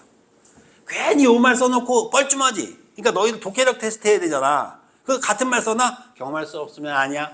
경험할 수 없으면 아니야. 두 번째 문단. 경험할 수 없으면 아니야. 경험할 수 없으면 아니야. 너희들 헷갈리게 만들 거야. 경험할 수 있어야 맞는 거야. 경험할 수 있어야 맞는 거야. 이렇게 안 쓸 거 아니야. 이해되지? 이렇게 바꾸는 거야, 이렇게. 이해됐죠? 자, 계속 갑니다. 휴문, 과학적 탐구 방식으로서 인과관계에 대해서도 비판적으로 태도를 보였어. 왜 그랬을까? 인과관계란 시공간적으로 인접한 두 사건을 반복해서 발생했을 때 갖는 관찰자의 습관적인 기대에 불과하다고 말했어. 뭐라고? 습관적인 기대라고. 오케이? 즉, 까마귀 달자 배 떨어진다는 속담에 의미하는 것처럼 인과관계는 필연적인 관계가 아니라는 거야. 이건 필연이 아니라는 거야. 그는 까마귀가 날아오르는 사건과 배가 떨어지는 사건을 관찰할 수는 있지. 하지만 까마귀가 날랐기 때문에 배가 떨어진 건 아니라고. 이해됩니까? 이것은 추측일 뿐 두 사건의 인과적 관계가 아니다. 이렇게 관찰할 수 없다고 주장한다. 결국 인과관계란 시공간으로 인접한 두 사건에 대한 주관적 판단이지 객관적 경험이 아니란 말이야. 이해됩니까, 여러분? 이런 방법을 통해 얻은 과학적 지식이 필연적이라는 생각은 적합하지 않다고 흉은 비판한다. 이제 이해됐습니까? 그러니까 흉은 결과적으로 경험할 수 없는 것, 맞습니까, 여러분? 객관적으로 입증할 수 없는 건 다 과학이 아니다. 또한 흉의 진리를 알 수 있는가의 문제에 대해서도 회의적인 태도를 취했습니다. 진리를 알 수 있는가에 대해 회의적인 태도를 지녔다는 건 진리를 알 수 없다는 거지. 전통적인 진리관에서 진술한 내용이 사실과 일치할 때 우리 진리라고 보죠. 하지만 흉은 진실 내용이 사실과 일치한지 여부를 판단할 수 없는 거야. 예를 들어 볼게. 소금이 짜다라는 진술이 진리가 되려면 실제 소금이 짜야죠. 그런데 흉에 따르면 우리는 감각기관을 통해서만 세상을 인식할 수 있기 때문에 실제 소금이 짠지를 알 수가 없어요. 그러므로 소금이 짜다라는 진술은 내 입에 소금이 짜게 느껴진다라는 진술에 불과한 거야. 어떤 사람은 이걸 안 짜다고 느낄 수도 있다는 거야. 이해됩니까, 여러분? 오케이. 그러므로 따라서 비록 경험을 통해 얻은 과학적 지식이라 하더라도 그것이 진리인지 여부는 확인할 수 없다는 것이 흉의 입장이다. 야, 진짜 극단적인 회의주의자다. 그지? 첫 번째 달랑 마지막 줄 뭐 써있는지 알겠지, 얘들아? 그지? 얘는 나중에 이것도 의심할 것 같아. 1 플러스 1은 2가 아니야. 너희들 1 플러스 1이 2라고 생각하니? 얘들 큰일 났네. 얘들아, 내가 알려줄게. 니네 이거 진짜 비밀인데 잘 들어야 돼. 이거 어디 가서 얘기하면 안 돼. 니네 우리나라 애들이 고등학교 입학하면 국어, 영어, 수학 중에 영어, 수학 공부 정말 열심히 많이 시키지. 진짜 영어, 수학 많이 하지. 근데 영어, 수학 왜 많이 하는지 알아? 모르지. 사실은 이 지구가 우주인한테 정복이 된 상태거든. 그런데 걔네들이 어떤 에너지를 가지고 생존을 할 수 있냐면 너희들의 머리에서 나오는 어떤 파장이 있대. 근데 이 파장이 언제 제일 많이 나오냐면 영어, 수학 공부할 때. 영어, 수학 공부할 때 머리에서 그 파장이 제일 많이 나오는데 그 파장을 니네가 영수 공부를 딱 시키는 거야. 그러니까 영수가 되게 중요하다는 인식을 너희들 심어버린 거지. 그러니까 너희들은 그걸 모르고 영수를 하는 거야, 지금. 그럼 너희들 머리에서 뭐가 나와? 파장이 나오지. 그럼 우주인들은 그걸 빨아먹고 생존하고 있는 거야, 지금. 몰랐지? 아이고. 이처럼 흉은 경험론적 입장을 철저하게 고수한 나머지 과학적 지식조차 회의적으로 바라봤던 점에서 비판을 받기도 했지. 믿을 놈이 하나도 없는 거야, 얘는. 하지만 그는 이성만 중시했던 당시 철학사조의 반기를 들고 경험을 중심으로 지식 및 진리 문제를 탐구했다는 점에서 근대 철학의 새로운 방향을 제시했다는 평가를 받는다. 이렇게 돼 있네. 맞습니까, 여러분? 그러면 근대 철학의 뭐라고 할까, 얘들아? 근대 철학의 새로운 방향성을 제시했으니까 의라고 해도 될까, 안 될까? 되지. 가치가 있으니까. 맞니, 얘들아? 그렇게 써도 되는 거야. 이해됐나요, 여러분? 네. 자, 그리고 이제 하성이가 물어보고 싶은 문제가 혹시 있으면 하나만 물어봐 주세요. 네, 46번. 자, 보기의 사례를 통해 흉의 주장을 뭐 하래요? 반박하래요. 맞습니까, 여러분? 그럼 흉의 주장을 반박하면 안 돼요. 흉의 말에 무슨 말 찾아라? 반대말을 찾아라, 이 말이야. 반박하라는 걸 얘들아, 니네가 반박하면 안 된다고. 비판하라고 할 때 니네 자꾸 비판하는 애들 있어. 기억을 비판해라. 니네가 비판하는 게 아니야. 나 그 새끼 싫어. 흉 뻑큐! 이거 아니라고. 무슨 말인지 알겠어? 그게 아니고 비판, 반박에 나오면 무슨 말 찾아라? 반대말 찾아라. 알겠지? 그럼 얘들아, 왜 일단 2번이 답이 되는지 먼저 봐봐. 감각적으로 경험하지 않는 단순 개념이 존재할 수 있다. 다시 말하면 감각적 경험이 있어야만 뭐 한다 그랬어? 그 관념이 존재할 수 있다고 생각한 거잖아. 누가? 흉은. 그 흉을 반박하는 건 뭐야? 아니, 감각적으로 경험하지 않는 것도 있어, 임마. 이해되더라? 그러니까 무슨 말이 돼? 반대말이 되는 거지. 이제 무슨 말인지 이해 가세요? 여러분, 보기에 그럼 물어볼게요, 얘들아. 보기의 내용은 쌤 보자. 감각적으로 경험한 걸까? 경험하지 않은 게 나올까? 아는 게 나오겠지. 그래서 보기의 끝에 두 번째 줄 봐봐. 그 사람은 빈칸에 들어갈 색을 태어나서 한 번도 본 적이 없지만 경험하지 못했다고. 그랬지만 주변 색과 비교해서 그 색이 어떤 색인지 알아? 맞췄다고. 알아맞혔네. 관념이 있네. 이해됩니까, 여러분? 오케이. 이렇게 되는 거죠. 그래서 반박하는 건 반박하는 게 아니라 우리 하석이 때문에 좋은 거 배우는 거야. 반박하는 게 아니라 무슨 말 찾기다? 반대말 찾기다. 야, 진짜 너네 같은 애들만 있으면 선생님은 진짜 정말 하루 왼종일 수업 못해요. 힘들어서. 20번부터 23번 질문 요거 한번 해볼게. 해도 돼? 해도 돼? 얘들아, 이런 축제 있으면 좋겠지. 나도 이런 축제에 가고 싶어. 봐봐. 북아메리카 원주민들은 독특한 방식으로 선물을 주는 포틀레치라는 관습이 있대. 포틀레치에 동그라미 빵 쳐봐. 행사를 연 마을의 수장은 자신이 쌓아온 재물을 초대받은 다른 마을의 수장들과 무료로 나누어 주기도 하고 심지어 파괴하기도 해. 여러분, 제가 어저께 구입한 벤츠예요. 벤츠 자동차 제가 부시는 거 보여드리겠습니다. 망치로 막 깨. 박수치고. 이게 포틀레치야. 오케이? 아니면 이런 거지. 바지 같은 거 사가지고 나와주는 거야. 이렇게 하나씩 가지라고. 이해되지? 오케이? 이게 포틀레치라는 축제래. 손님은 선물을 받고 자기 마을로 돌아와 복수를 맹세하는데, 근데 보통 복수는 얘들아 긍정이냐 부정이냐? 부정이지. 근데 여기서 이상한 복수를 한다?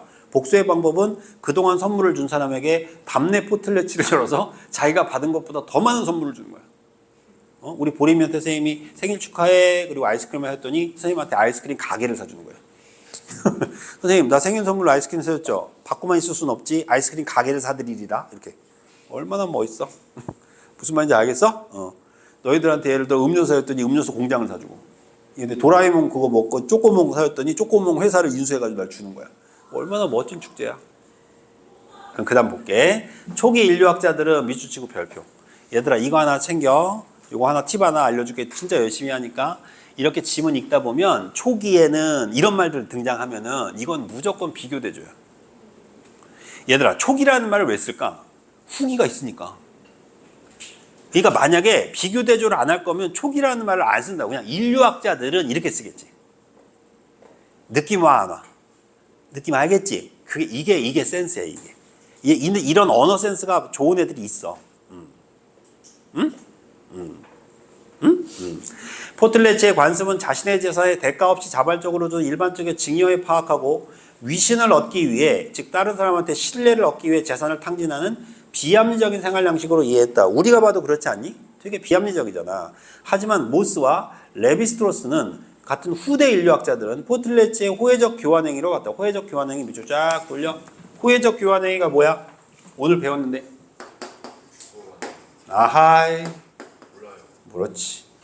호혜적 교환행위 몰라요? 알겠지 얘들아? 그럼 이지말을 찾아 출발하는 거야. 자, 호혜적 교환행위가 뭔지 출발 갑니다. 호혜적 교환이란 일반적인 경제적 교역, 사물의 가격을 측정해 같은 값으로 교환하는 행위와는 달리 돌려받을 대가나 시기가 분명하게 정하지 않고 사물을 교환하는 거야. 그러니까 돌려받을 대가가 뭔지, 시기가 뭔지도 안 정하고 뭐 하는 거야? 교환하는 거야. 내 말 이해돼? 내가 민준이한테 벤츠 사준 거야. 근데 민준이가 나한테 뭘 사줄지를 말도 안 하고 그냥 사준 거야. 이해돼 얘들아? 이게 바로 뭐다? 호혜적 교환 관계라는 거야. 갑니다. 즉 사물의 가격을 어디까지 있어? 모스는 포틀레치가 자발성을 띤 증여로 보이지만 실제적으로는 교환의 성격을 지닌다고 보았다.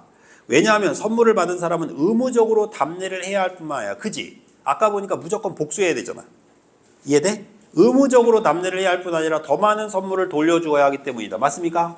모스는 이러한 포틀레치가 집단 간의 유대관계를 형성하는데 역할을 한다. 유대관계 동그라미 빵 쳐 나왔다. 그럼 호혜적 교환관계가 무슨 관계를 만드는 거야? 유대관계를 만드는 거야. 근데 얘들아, 니네는 아직 모르겠지만, 알 수도 있는데 모르겠지만 사실은 우리도 지금 현재 호혜적 교환관계를 엄청나게 하고 있어요. 진짜로. 봐봐 얘들아. 유대관계라고 하는 건 서로 친하려고 하는 거야? 멀어지려고 하는 거야? 친해지려고 하는 거지. 그래서 얘들아, 보통 보면은 어떤 친구가 나한테 생일날 선물을 사주잖아? 그러면 그 다음에 그 친구 생일이 돌아오면 이상하게 그 친구가 받은 선물 이상을 해야 된다라는 생각이 들어, 안 들어? 입 싹 닦아 이렇게? 절교? 그러면 이게 안 돼, 이게 안 돼. 헤어져야 돼, 그러면. 근데 보통 보면은 우리 지원이처럼 착한 애들은 소연이가 선물을 사주잖아? 그럼 지원이는 마음에 가만히 담아뒀다가 소연이가 10,000원짜리 사주잖아? 그럼 검색을 해봐요. 또 선물을 받아놓고 이게 얼마짜리인지 검색을 해. 그래가지고 10,000원이네? 그럼 그 다음 생일 선물에 11,000원짜리를 해준다고. 그럼 소연이는 그걸 알아 몰라? 알죠. 근데 소연이가 검색을 했는데 얘는 예를 들면 소연이가 검색했는데 그 소연을 검색하는 그 사이트에는 예를 들어 떨이로 나온 거야, 그 물건이. 그럼 이제 유대가 깨지는 거야, 이게. 인연이 나를 떨이를 줘? 뭐 이러면서. 무슨 말인지 이해가? 지금 우리도 이거 하고 있는 거야, 사실은. 그지? 물어볼게. 이렇게 생각했어, 안 했어? 안 했잖아. 근데 왜 질문 안 해? 계속 볼게. 레비스트로스는 여기에서 너나가 포틀레츠에 나타나는 호혜적 과학 교환은 사회가 성립되는 원인이다. 폐쇄 집단은 환경 변화, 주변 침략에 쉽게 무너질 수 있어. 왜냐하면 지들만 있으니까. 인간은 생존하기 위해 교환을 하며 다른 집단과 사회적 유대관계를 맺는 거야. 이때 포틀레츠와 같은 상대방에게 선물을 주는 행위가 상대에게 뭘 줘? 부채감을 주고, 또 이 부채감을 또 어떤 애들이 또 부채인 줄 아는 애들이 있어요. 어떻게 갑자기 왜 부채를 줘요? 큰일 나요. 부채감이 뭐야? 빚진 것 같다고 느낌에. 맞지 얘들아? 근데 사실은 얘들아, 딱 상대방이 나한테 진짜 진심 어린 선물을 하면 돌려주고 싶지 않냐? 난 진짜 그렇더라. 선생님이 얼마 전에 생일이었거든. 지나갔으니까 얘기해도 되잖아. 부담 가지라고 하는 얘기야. 이걸 무슨 감이라고 그래? 부채감이라고 하는 거야. 근데 선생님이 생일이었는데 우리 식구들이 선생님한테 편지를 다 써줬어. 큰애도 써주고 둘째도 써주고 셋째도 써주고 저기 같이 사는 아내님도 써주고 다 편지를 써줬단 말이야. 편지 내용은 뭐 돈 많이 벌어라 뭐 이런 얘기야. 내가 써야 되니까 뭐 이런 거. 아빠 80까지 수업하세요. 우리가 다 써버릴게요. 뭐 이런 거야 내용은. 근데 그거를 다 보는데 너무 고마운 거야. 수업 많이 해서 죽으래잖아. 얼마나 고마워.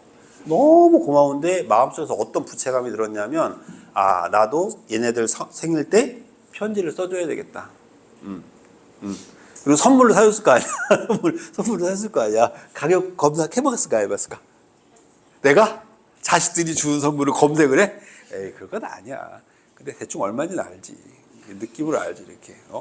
제 주머니 얼마가 있는 걸로 아는데 5,000원짜리 샀네? 뭐 이런 건 알지. 그치? 그럼 다음부터 집에 오지 말라고 그러지. 어찌됐건. 그런 게 진짜 있긴 있는 것 같아.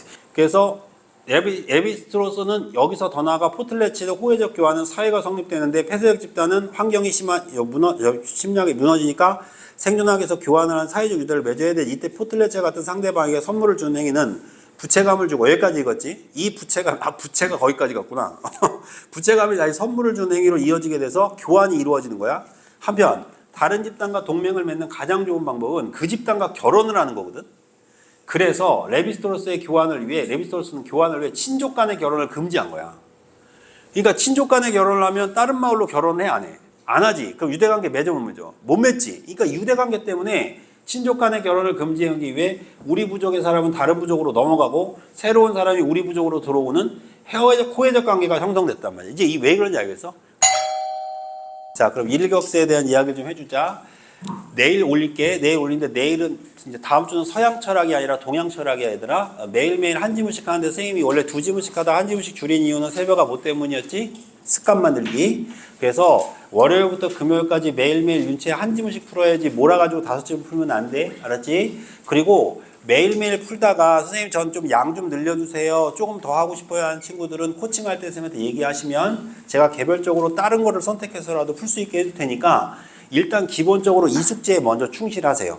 알겠죠? 그 다음 두 번째, 다음 주부터 이제 내신 대비 시작합니다. 그래서 학교별 자습서라든가 학교에서 필요한 내신 자료들 다 챙겨가지고 오시고 다음 주에는 그 공부도 한번 같이 해보도록 합시다.